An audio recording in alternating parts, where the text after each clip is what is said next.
মুসলমানদের নেতৃত্ব দেওয়ার জন্য ইমাম মাহদী আসবেন। ইমাম মানে নেতা, ইমাম মানে কি নেতা। মুসলমানদের নেতৃত্ব দেওয়ার পর একটা একটা শুরু হবে, দাজ্জাল আসবে। দাজ্জাল এটা পৃথিবীর সবচেয়ে ভয়ঙ্কর একটা সাবজেক্ট। এই উম্মাহ ইমান কেন্দ্রিক এতটা সংকটে কখনো পড়ে নাই, সামনেও পড়বে না। মনোযোগ, শুধু এই উম্মাহ না, পৃথিবীর ইতিহাসে যত নবী রাসূল দুনিয়াতে আসছেন, আল্লাহ নবী সাল্লাল্লাহু আলাইহি ওয়াসাল্লাম বলেন, মা মিন নাবিয়্যিন ইল্লা ওয়াকাদ আনযারা কওমাহুল আ'ওয়ারাদ দাজ্জাল। পয়েন্টটা বুঝবেন।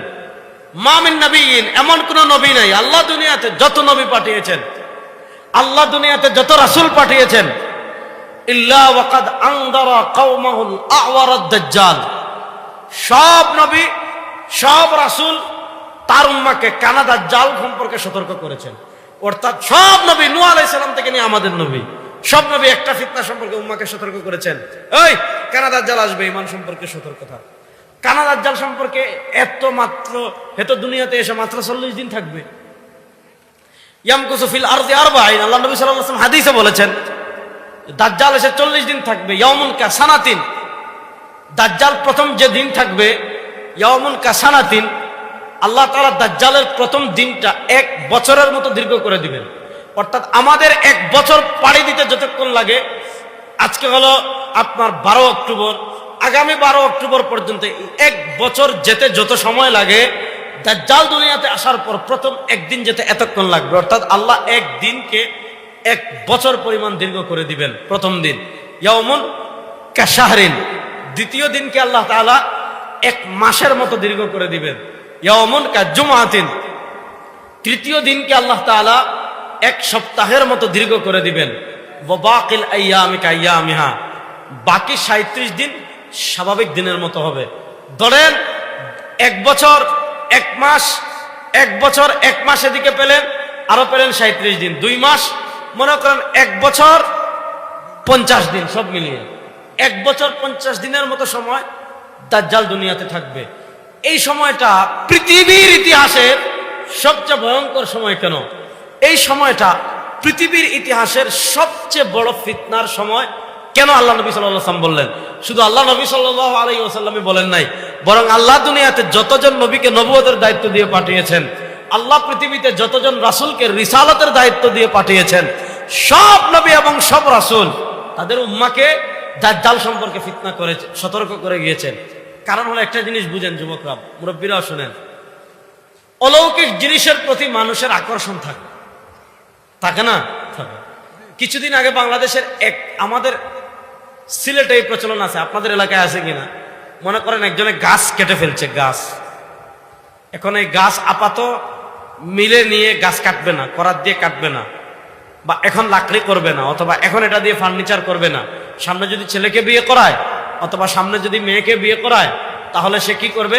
ফার্নিচার থেকে কি করবে? লাকড়ি করবে। এখন কি করে? সে গাছ কেটে পুকুরে ফেলাই দেয়। ফালায় নেই, একটু কথা বলেন না কেন? পুকুরে ফেলায় কি ফেলায় না? পুকুরে ফেলায়। 2 মাস আগে একটা কাহিনী শুনেছেন, মানে আমাদের বাংলাদেশে অলৌকিক জিনিসের প্রতি মানুষের আকর্ষণ দেখেন। অনেক আগে সম্ভবত পুকুরে গাছ একটা ফেলাইছিল, এটা কাদার সাথে মিশে গিয়েছে। এখন কিছুদিন পরে এই এলাকার পুকুরে হঠাৎ করে একটা খবর ছড়াইছে, একটা জিনিস এরকম মুখ বের করে আবার ডুবে যায়, আবার উঠে আবার ডুবে যায়, আবার উঠে আবার ডুবে যায়, আবার উঠে আবার ডুবে যায়। এখন তো এলাকায় খবর ছড়াই পড়ে গেছে, অমুকের পুকুরে গায়েবী কোন সম্পদ মিলছে, অমুকের পুকুরে গায়েবী কোন জিনিস চলে আসছে। একবার উঠে আবার নামায়, একবার উঠে আবার নামায়। মুহূর্তের মধ্যে পুরো এলাকার মানুষ, যুবক, বৃদ্ধ, আবাল, শিশু সব জমা হয়ে গেছে। জিনিসটা কি? জাল ফলাইছে, মানুষ ফলাইছে, এদিক থেকে খতমে ইউনুস করতেছে, বাবার নাম অনেকে ছাগলও মান্নত করে ফেলছে। পরে দেখে এটা গাছের টুকরা পুকুরে ছিল, এটা আর কিছু না। এটা তো ভালো কথা, শরীয়তপুর না কোন জায়গার ঘটনা আপনারা শুনেছেন, কি আজীব তামাশা। ওই এলাকায় নাকি একটা গায়েবী গাছ আছে, ওই গাছে আপনি যেই কথা বলবেন, গাছে কান লাগাইলে, ভাই আমি অমুকরে বিয়ে করতে পারবো, এটা বলে আপনি গাছে ভাবে কান লাগাইবেন। কান লাগাইলে নাকি গাছ থেকে জবাব আসে। এখন দেখা যাচ্ছে কারো মনে আসা পূরণ হচ্ছে নাকি, গাছরে বলতেছে, ইয়া ও গাছ, আমার এই মনের আশা পূরণ হবে কিনা? একটা জিনিস খেয়াল করবেন, আপনার মনে যদি একটা কথা বারবার ঘুরতে থাকে, আপনি যদি চুপ করে বসে ওইটা ভাবতে থাকেন, মনে হবে আপনার কানে কেনা কেটে কি করতেছে বলতেছে। এখন একজনে মনে করেন ভাই, ওই যে এক এলাকার এক মুরব্বী তার নাতি নিয়ে গেছে কি বাজারে, নাতি নিয়ে। এখন তার নাতির নাম ছিল দিন ইসলাম। এখন নাতি হারাই গেছে, বাজারে দিন ইসলাম আর পাচ্ছে না। এখন নাতি ও দিন ইসলাম, ও দিন ইসলাম, এ বেটা কারে খুঁজতেছে? নাতিরে। মানুষ মনে করতেছে মুরব্বী কি তাকবীর দিচ্ছে, মানুষ পিছনে মানুষ জমা হয়ে গেছে। ওই লোক যখন বলে ওই দিন ইসলাম, সবাই বলে জিন্দাবাদ জিন্দাবাদ। আসলে উনি কি দিন ইসলাম জিন্দাবাদ জিন্দাবাদ বলতেছে না, বেচারা কি করতেছে, তার নাতিরে নিয়ে বাজারে আসছে। এখন নাতিরে সে পাচ্ছে না, সে ডাকতেছে ওই দিন ইসলাম।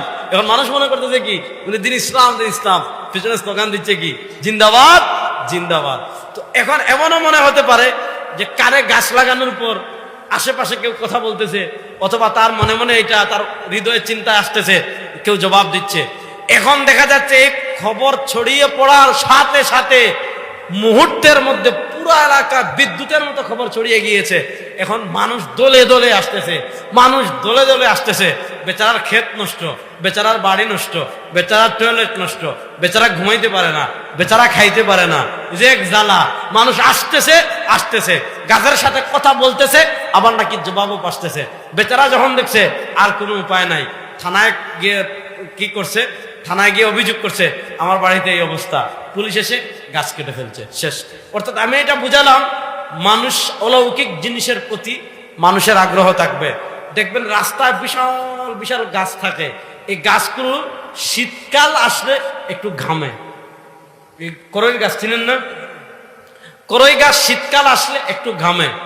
আমাদের সিলেটে ঘটনা ঘটেছে, এক এলাকায় করই গাছটা একটু বেশি ঘামতেছে, একটু বেশি ঘেমে একটু পানি পড়তেছে, একটু পানি পড়তেছে। আশেপাশের এলাকায় খবর গিয়েছে অমুকের বাড়িতে একটা কুদরতি গাছ আছে, এটা থেকে ঝর্ণার মতো পানি পড়ে, এই পানি যে খাবেন তার মনের আশা পূরণ হবে, ক্যান্সার ভালো হয়ে যাবে, এটা হয়ে যাবে। এখন কেউ ছাগল নিয়ে, কেউ ডিম নিয়ে, কেউ মোমবাতি নিয়ে, কেউ ডাল নিয়ে, এমন ভাবে বেচারার বাড়ি আবার শুরু হয়েছে। বেচারা দেখলো জ্বালা, এর উপর আবার পানি, বাস বেচারা কি করেছে, গাছ কেটে ফেলেছে। এই জন্য আমি বললাম, মানুষ অলৌকিক বিশ্বাস করে বলেই, অলৌকিক কথা মানুষ বিশ্বাস করে বলেই চাঁদপুরের মতলব এখান থেকে বেশি দূরে না। চাঁদপুরের মতলবে গেলে দেখবেন আছে ল্যাংটা বাবার আস্তানা। আচ্ছা বলেন, যে ল্যাংটা থাকে এটা পীর না জানোয়ার? জোরে জোরে বলেন, যে ল্যাংটা থাকে এটা পীর না জানোয়ার? যেটা নেশা করে এটা পীর না জানোয়ার? এগুলাকে জানোয়ার বলা মানে জানোয়ারকে অপমান করা।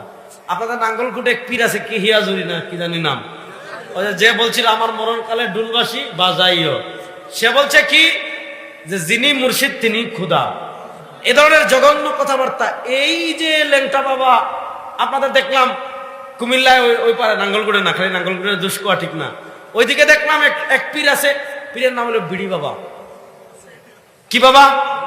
যোগরা কথা বলে না, কি বাবা?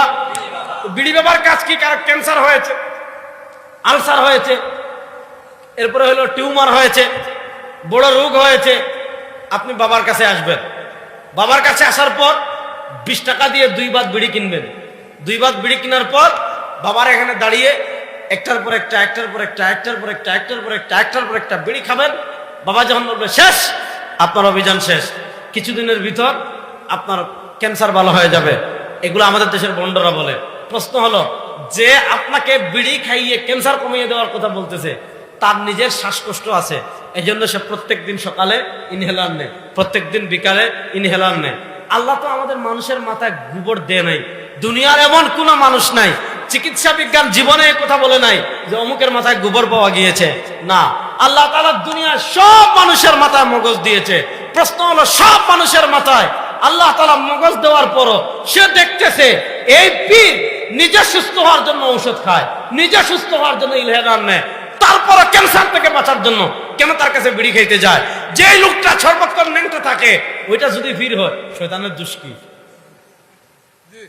যে লোকটা সর্বক্ষণ ল্যাংটা থাকে, নিজের ভিতর শরীয়ত নাই, পর্দা নাই, নামাজ নাই, রোজা নাই, হজ নাই, যাকাত নাই, ওযু নাই, গোসল নাই, শরীয়ত নাই, গাঁজা খায়, থেকে কুত্তার শরীরের গন্ধ আসে। এরকম ভণ্ড যে লোক কুকুরের চার নিকৃষ্ট, এই সকল খবিরদের কাছে মানুষ কেন তার মনের আশা পূরণের জন্য যায়? আপনি যান ঢাকায় যান, গুলিস্তানের পাশে গেলে দেখবেন গোলাপ শাহ মাজার, মানে শরীর থেকে এমন বিশ্রী গন্ধ আসে, পাটার গন্ধ এর চেয়ে ভালো, এরকম গন্ধ। কারণ গোসল করছে না 2-3 মাস হয়ে গেছে। আপনারা আমার কথা বুঝতে পারতেছেন? গোসল করতেছে না 2-3 মাস হয়ে গেছে। এদিকে মুছ বড় হইতে হইতে আর মুছে গাঞ্জার লাগতে লাগতে মনে হচ্ছে কি কম, মানে কোনো শব্দই নেই। এখনো শব্দ মানে গালি দেওয়া, গালি দেওয়া তো জায়েজ নাই, বুঝেন নাই? এরকম মানে মুছ লম্বা হয়ে এই পর্যন্ত চলে আসছে, দাড়ি জট, চুলে জট, হাতে বিড়ি, জুব্বা ময়লা, পোশাক ময়লা, পেশাব করে ভানি নেয় না, ইস্তিনজা করে ভানি নেয় না, গাঁজা খেতে খেতে দাঁতে গাজার লেয়ার পড়ে গেছে, নামাজ নাই, রোজা নাই, ওযু নাই, গোসল নাই, কিচ্ছু নাই। তারপরে দেখবেন মানুষ, বাবা দর্শন দেন, বাবা তাওয়াজ্জু দেন, বাবা খেয়াল রাখেন। প্রশ্ন হলো, আরে মানুষ দেখতেছে এটা গরুর চারও খারাপ, এটা কুকুরের চারও খারাপ, এটা শুয়োরের চারও নিকৃষ্ট, এর কাছে মানুষ কেন যায়? জিজ্ঞেস করুন, ভাই তুই এর কাছে কেন যাস? বলবো ভাই বুঝবেন না, বাবার কিছু থাকুক আর না থাকুক, বাবার মধ্যে কিন্তু মারেফত আছে। বলে কি বলে না? বাবার ভিতর কি আছে? মা। এই বাবার ভিতর অলৌকিক মারেফত আছে, এটা বিশ্বাস করে বলেই তো লেংটার কাছে যায়। বিশ্বাস করে বলেই তো দেখেন কুষ্টিয়ার একটা আছে লালন শাহ আখড়া, লালন কাফের ছিল বেঈমান। লালন শাহ আখড়া কুষ্টিয়ায়, আমি 2-3 বার গেছি কুষ্টিয়ায়।